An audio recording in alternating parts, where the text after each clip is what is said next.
Hey, Marcus Washington, MTC Media here at Maryland.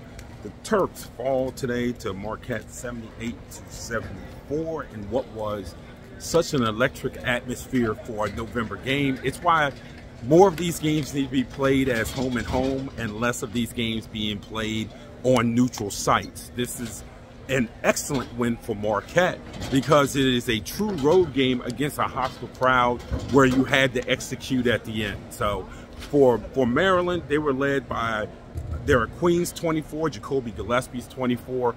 Those numbers do not tell you the impact of either one of those two players. Queen was so good when you got him in space from that 10, 12 feet in the first half. He was able to go through guys. He was able to go by guys.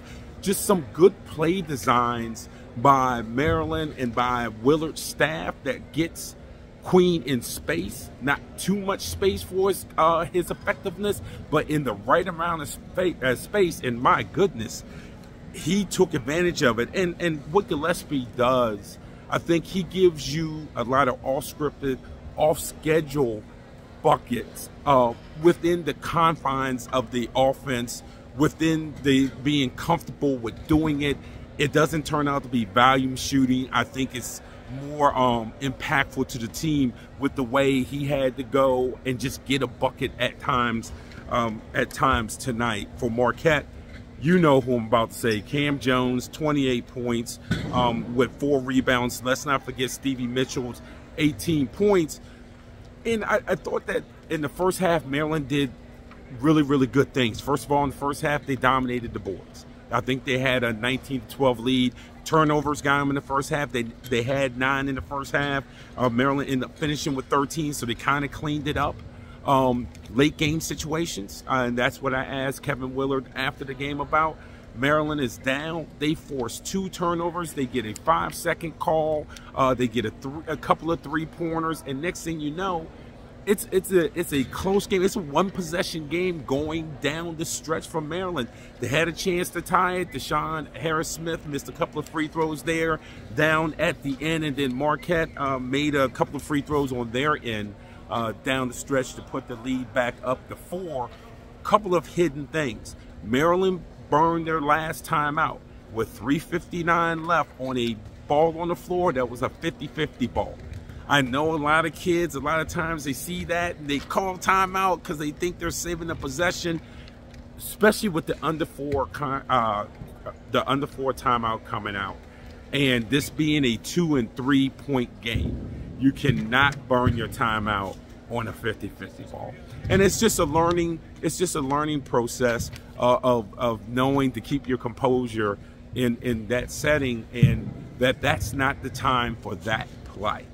Okay, and that left them. Marquette still had 2 timeouts left, but they didn't use it either, and they took a 5-second call when they could have called timeout, and they didn't use it. They didn't use theirs either. But I thought that Willard in his post game, most of it was positive. He thought that they learned a lot. Of course, they wanted the win. He did make a joke at the end when the SID said this was going to be the last question. The guy asked them, whoever it was, asked about the officiating. And he said, that's a great last question, and then he got up and walked out. Obviously, he didn't. There were some calls. I think that Maryland thought they were on the bad end of going down the stretch. I think when they watch the film, they're going to see the calls weren't as egregious as they thought they were. They look like fouls. Now, you can argue that on I think it was a potential game-tying layup, the ball was blocked, and then the arm came across the arm of the shooter. As a coach, I would certainly argue that you got to give me that call, because the guy did come down. Yes, he got part of the ball, but he came clearly across the forearm too. So, you know, and we can go back to 40 minutes of looking at all that. This was a terrific game. I always say this is one of these games where it looked good when both teams was playing well. It looked good when it got messy, because it wasn't messy, we don't know what we're doing. It's messy, we are playing so freaking hard that, you know, there's going to be some turnovers. There's going to be some diving on there.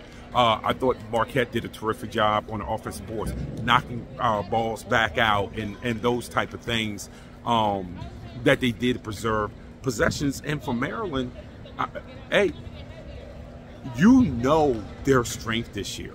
Maryland, his first time under Kevin Willard, they can just throw the ball inside.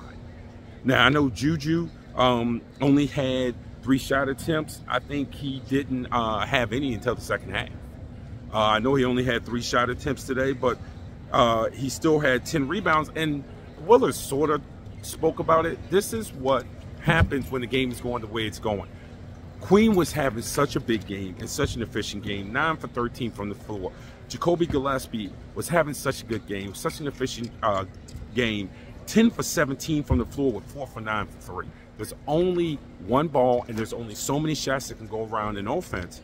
I think this is a testament to how good Maryland can be, that Juju only had 3 shot attempts and this game came down to the end. I don't think it's a criticism. I don't think there's something wrong. I don't think there's anything wrong with Juju or how he's playing, so on and so forth. I think the depth and the quality of the roster is so much better for Kevin Willard that this team looks much more competitive in the Big Ten than last year's team was. So don't look at it as a criticism of Maryland or of Juju or something's wrong with the offense. I think it was terrific. Maybe a little bit of hard feelings, but it's terrific. So again, 78-74 Marquette over Maryland. I think both teams walk away with something out of it. As someone who covers Georgetown all the time, and I'll be at Georgetown Notre Dame tomorrow, I have to tell you what, watching Marquette was about as scary could be. It's the 3rd time I've watched Marquette, to be all honest with you, but this is the first time they played in a game of this magnitude this season. So you saw a little bit of a different side of Marquette here. And for Maryland, it's certainly in your first close game against your first Power 4 conference foe of the season, you have a lot of great things to build upon. Signing out from College Park, like I said, started in Baltimore with Virginia Villanova, in here at College Park with Maryland Marquette. This is Marcus Washington from MTC Media.